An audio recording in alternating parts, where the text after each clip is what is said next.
A few weeks ago, I went and bought some guinea fowl eggs from a neighbor and I put them in an incubator to try to hatch them because I've always been interested in eating guinea fowls. I've been told they are very tasty birds, so I decided, hey, why not try it out? Why not keep some guinea fowls? So I decided to incubate them. So I bought 11 guinea fowl eggs, but because the incubator that I have on the farm is actually a 24 egg incubator, I decided to add chicken eggs in the rest of the space. And guys, it was very interesting.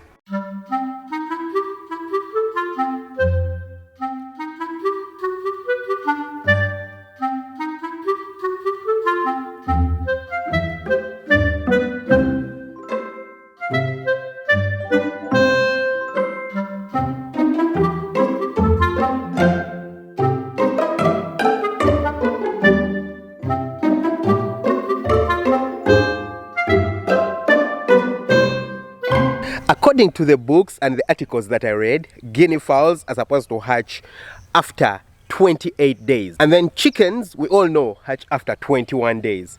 So I got these eggs, all of them, put them in an incubator. I put the chicken eggs some days later, 7 days later. But guys, to my surprise, yesterday, that was actually on day 24, guinea fowls started popping out. Actually, at some point I was worried that the guinea fowls will not pop out because at some point I had been away from the farm and the humidity in the incubator dropped, like it really dropped to something like 30-something%.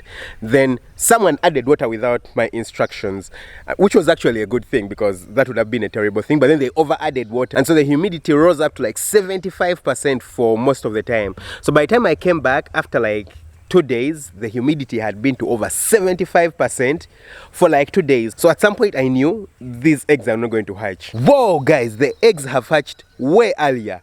The guinea fowl eggs 4 days earlier. The chicken eggs 3 days earlier. 24 days for the guinea fowl eggs, 18 days for the chicken eggs, 18 days.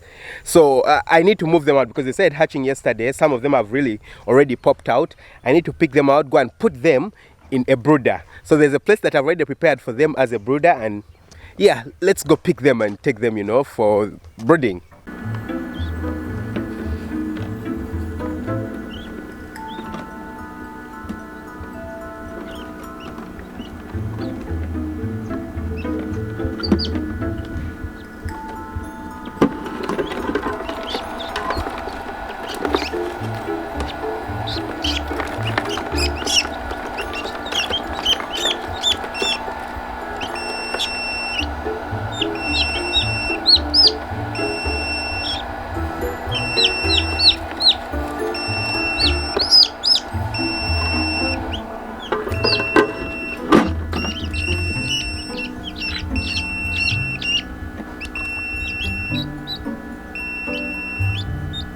So I've been able to hatch 5 guinea fowls and 1 chick out of all the eggs. Well, I'm sure there's still more that are going to hatch. Hopefully I get a few more guinea fowls, you know, if I can get to maybe 7 or 8, because I put in 11 eggs. One of them most certainly wasn't fertilized because when I did candle it on day 7, there was no change, so I threw it out.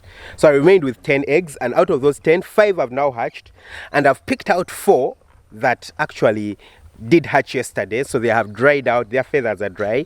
I've left 2 inside, 1 guinea fowl kit, yeah, babies of guinea fowls are called kits, and 1 chick for a chicken.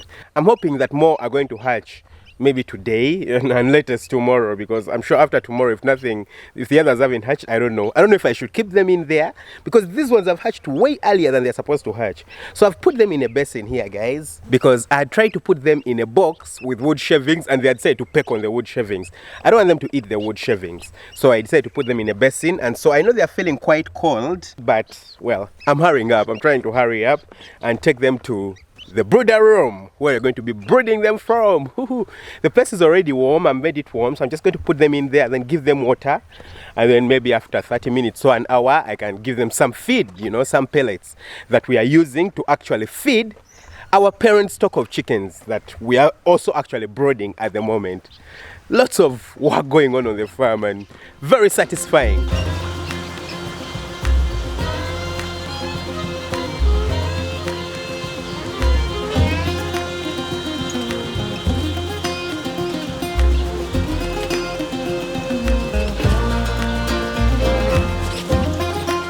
So the birds are safely in the brooder. It's quite warm here, really warm. At first I had put 2 stoves, but then when I came back I noticed it's way warmer than I would want it to be. So I think 1 stove will serve for now. So I've put water for them and they're just moving around. They're quite small and tiny compared to chickens, but it's okay. Guinea fowls are generally smaller compared to chickens.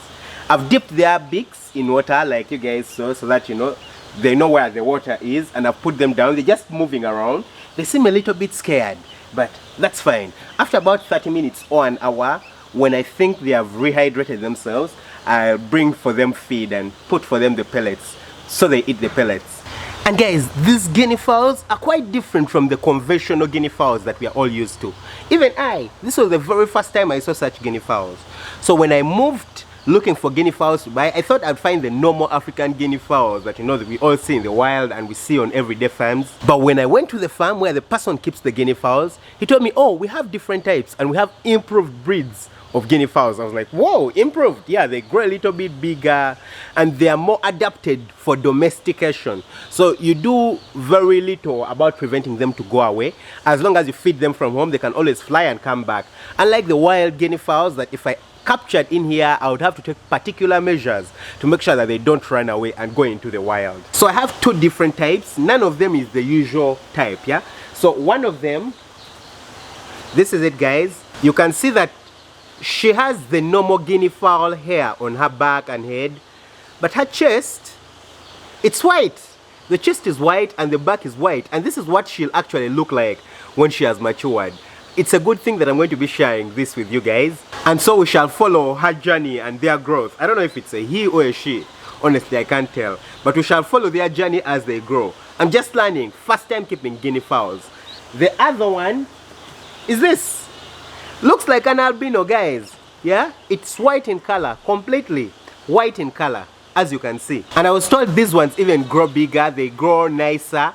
So yeah, let's wait and see. Everything has been genetically modified these days, and hopefully it's for the better. Of course, sometimes it's for the worse, but we all try to do everything for the better, to be able to feed more people, so we get them to grow bigger, to get them easier to domesticate. That's the whole thing. So I'll put them back and yeah, give them their time to rest. We shall give them their food later. So guys, it's a few hours later, maybe 1-2 hours, because I completely forgot about the kids, the guinea fowls. So I was concentrating on the chickens and some other work. I came and gave them their feed and I ran away. And it seems like they're liking the pellets. I've given them, pellets that we are giving to our chickens. You guys can see them, yeah? And they are pecking on them. Right now they are moving away because I'm quite close, but they have been pecking on them. I haven't really seen them drink the water, but I guess they will, they're animals. They eat and drink whenever they like, not when I want. I went and checked on the other eggs, and it looks like another kit has peeped. So that makes it at least 6 that I'm certain, 6 kits that I'm certain are going to hatch. So that's really good news for me. Hopefully all the 10 get to hatch, because that gives me a lot to play with. I want to be able to breed them, probably get to 100 or more, probably start selling them. Goals, you guys know, yeah? Aim for the moon. So if you haven't subscribed to the channel, don't forget to hit the subscribe button, smash that notification bell, that way you never miss out on an upload. Lots of love. Bye bye.